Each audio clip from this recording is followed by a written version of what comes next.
2 मार्च को आपने एक घटना सुनी होगी कि एक बच्ची थी जो 22 दिन की थी मात्र, जब उसके पिता को पुलिस OLX के फर्जीवाड़े के अंदर पकड़ने गई तो पैरों से कुचल दिया गया। परंतु इस गांव की क्यों चर्चा कर रहा हूं? इस गांव की चर्चा करने का मुख्य उद्देश्य यह है कि इस गांव ने 1 महीने पहले लगभग एक पंचायत बुलाई थी और उस पंचायत में बहुत सारे फैसले हुए थे। उसमें भी एक फैसला अहम था जो OLX से संबंधित था। तमाम मेरे साथ बुजुर्ग, युवा सभी मौजूद है, मैं इनसे इनकी बात जानूंगा। परंतु किस तरह इन्होंने अपने इस गांव को सुरक्षित कर लिया पुलिस से, ये भी मैं जानूंगा। मौलवी साहब, सबसे पहले आपका नाम जानना चाहूंगा, नाम क्या है? रुकमुद्दीन। रुकमुद्दीन जी, 1 महीने लगभग पहले आपके गांव के अंदर पंचायत हुई थी, उसके अंदर क्या हुआ था?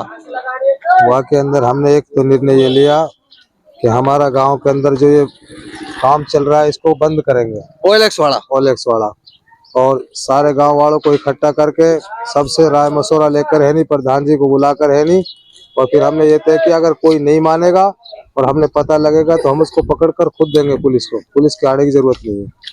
अब हमारे गांव में बिल्कुल शांति है, कोई नहीं कर रहा है इस काम को, और इस काम से बिल्कुल अलग थलग है। नहीं, डीजे 6 महीने से बंद है गांव का, वो भी फैसला क्या है, वो भी थोड़ा बताइए। डीजे के बारे में भी फैसला किया कि जो आदमी डीजे बजाएगा हमारे गांव में उसके ऊपर 11,000 रुपए का दंड किया जाएगा। ये फैसला बड़ी खुशी से बता रहे हो आज। जी, तो जी जी। अच्छा, अभी ये जो घटना हुई पिछले गांव के अंदर, कोलानी के अंदर, वो घटना इस गांव में भी हो सकती थी, परंतु समय रहते पहले ही आपने अपने पूरे गांव को एकत्रित कर लिया और OLX के ऊपर पाबंदी करा दी। अब तो पुलिस नहीं आ रही है 1 महीने से। अब नारी आवे तो है, बाकी निकल जाए, इधर से इधर को निकल जाए, हमें किसी को कोई नहीं छेड़ रही। रुपये पे मांग रहा हो अब ना, अब कोई ना मांगे। अब तो कोई ना मांगे, अब तो रामराज हो गए हो। बिल्कुल। और भी मेरे साथ यहाँ पर युवा मौजूद है, मैं उनसे भी बात करूंगा। साबिर भाई, आगे आओ। पंचायत हुई थी, कितने तारीख की बात थी लगभग ये बताओ तो?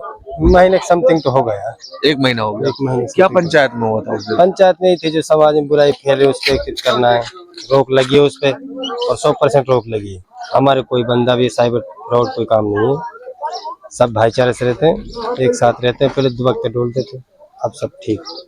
अब जो पहले साइबर ठगी करने वाले थे उनको तो आप तो जानते हो, पर उनका अभी हाल कैसा है? क्या काम कर रहे हैं आजकल? वो लावनी कर रहे हैं, कुछ और कर रहे हैं? वे सब अपने जमींदार ही कर रहे हैं, लावनी काम चल रहा है, सरसों कट रही है, गेहूं पानी लग रहा है, ये काम इतना बड़ा हमारे यहाँ पहले साइबर ठगी नहीं थी।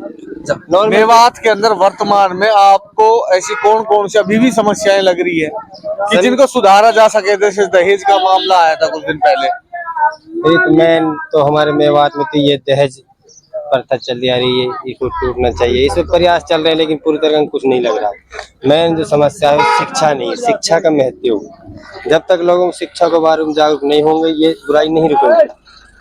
अच्छा, एक बात और बताओ साबिर भाई, स्कूल के अंदर बच्चे जाते हैं आपके गांव के पढ़ने? हाँ, स्कूल बच्चे पढ़ रहे हैं। थोड़ा नामांकन कम है पहले से, क्योंकि इस चीज डिवाइड हो गए थे, लेकिन अब मास्टरों से मीटिंग करी, अब सुधार हुआ है, अब बच्चे जा रहे हैं स्कूल।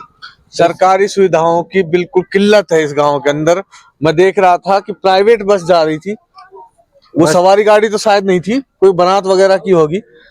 इस गांव का जो सूरत हाल है वो ये है कि सरकारी कोई बस नहीं है, प्राइवेट कोई साधन नहीं है। किसी के पास पर्सनल अगर बाइक है, कार है तो ले जा सकता है, पर्सनल ये कोई सरकार की चीज यहाँ साधन कोई। यहाँ से सबसे नजदीक कस्बा या बाजार कौन सा लगता है आपको? हम तो दोनों साइड है, रामगढ़ तहसील के लास्ट गांव में, इधर किशनगढ़ लग जाता है, इधर रामगढ़, इधर मुबारकपुर, इधर किशनगढ़वास। गांव की सड़क की तो हालत बिल्कुल खराब है, मैं पहले भी वीडियो बना चुका हूँ। कुछ जो विकास हुआ है कांग्रेस का राज में विकास हुआ है, पहले भाजपा की सरकार 1.25 साल हो गए, अभी तक कुछ नहीं है, यूं निकल जाएगी, कोई काम नहीं। बस चलनी चाहिए यहाँ, बस तो चलनी चाहिए। पहले तो चली थी कम से कम 20 साल या 30 साल पहले, तो हमने सुना था रोड बस चलती थी, उसके बाद एक कहानी थी वो है। हाँ, कहानी एक राजा था, एक रानी थी है, अब वो कहानी खत्म हो गई है राजा रानी वाली।